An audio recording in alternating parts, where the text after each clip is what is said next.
A partir de agora na Showtime. Alcel Pro Saúde.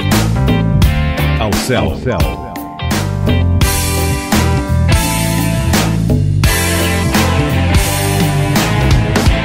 Alcel Pro Saúde. Muito boa tarde, eu sou Miriam Campanhã e este é mais um programa Alcel Pro Saúde, a serviço da vida e da saúde.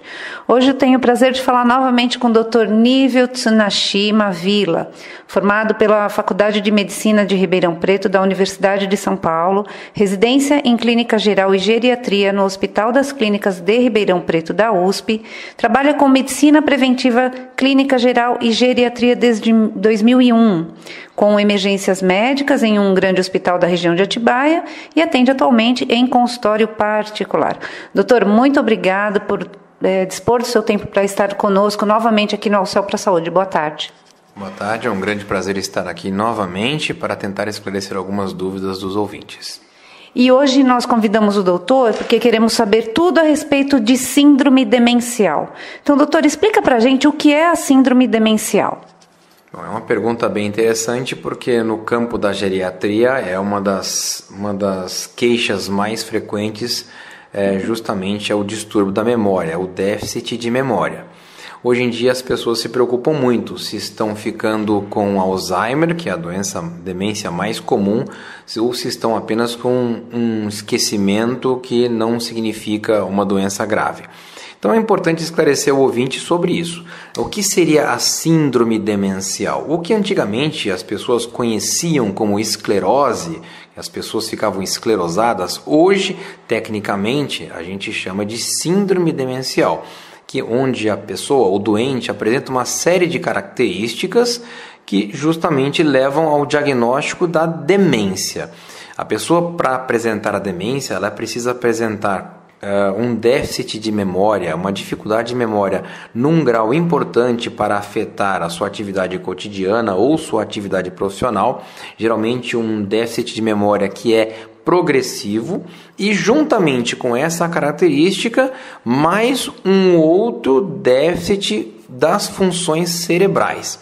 Às vezes a mudança na linguagem, a mudança no comportamento, a dificuldade em executar funções. Então estabelece-se esse diagnóstico através dessa conjunção de fatores, a alteração da memória e mais outra função cerebral.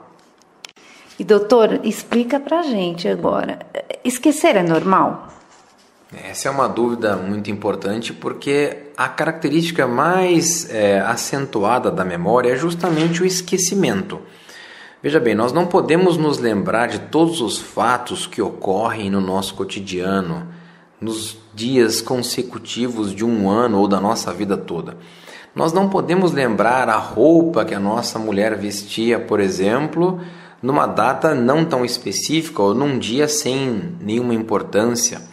Nós não podemos lembrar, por exemplo, do que estávamos fazendo no almoço ou qual comida, qual tipo de refeição tivemos há cerca de 20 ou 30 dias.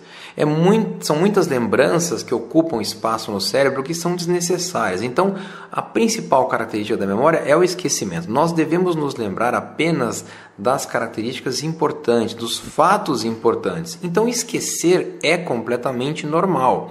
Agora, o esquecimento ele não deve jamais atingir as nossas atividades profissionais ou dificultar as nossas atividades no cotidiano.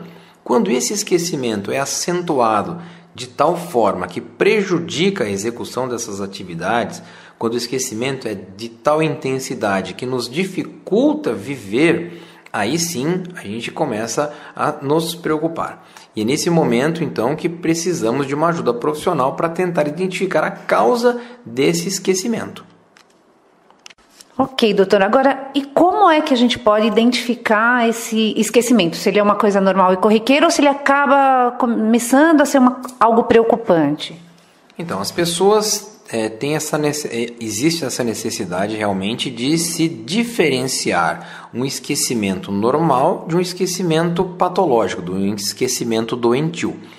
O esquecimento normal do dia a dia é esquecer o nome de uma pessoa que não nos é muito íntima, esquecer onde guardamos um objeto, uma chave, isso é muito comum no nosso dia a dia, Porque afinal de contas nós temos muitas informações hoje, o mundo ele nos inunda com informações diárias, informações de computadores, informações nas redes sociais, televisão, jornal, no dia a dia. Quanto mais vivemos, mais conhecemos pessoas, mais temos que recordar nomes de pessoas, então realmente vai ficando difícil nós lembrarmos de tudo. Mas essa diferenciação não é muito difícil de ser feita, porque o déficit de memória, que é progressivo, que piora a cada dia, onde as pessoas começam a perceber, piora a acentuação dessas deficiências, e principalmente pelos familiares que estão à volta. Então realmente isso começa a ser preocupante, e é neste momento que deve se identificar então se há uma doença subjacente causando essa piora. O esquecimento normal do dia a dia não piora. Doutor, além da alteração da memória, qual seria outra característica importante para identificar que a pessoa está com uma síndrome de demência? Então, como havíamos falado já anteriormente na primeira questão, não só a memória se torna alterada na síndrome demencial, como outras funções cerebrais. A linguagem, por exemplo, é uma delas. Então, uma pessoa que sempre foi muito ativa, sempre foi muito comunicativa, começa, além do problema de memória, a se tornar muito lacônica, isolada.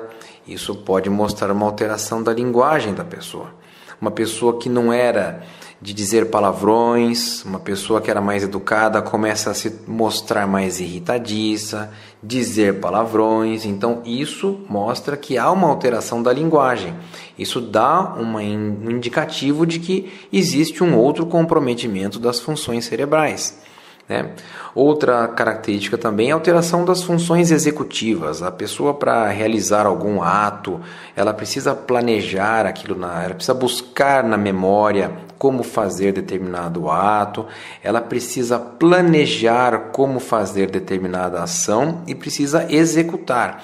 Então muitas vezes a pessoa começa a fazer coisas estranhas, começa a guardar, por exemplo, não consegue mais guardar as coisas nos lugares corretos, começa a guardar objetos diferentes em lugares inusitados, começa a guardar um sapato na geladeira, um relógio no armário da despensa e assim por diante. Então, outras alterações mostram que há realmente o cérebro está afetado, a função cerebral está afetada não só em relação à memória, mas outras funções.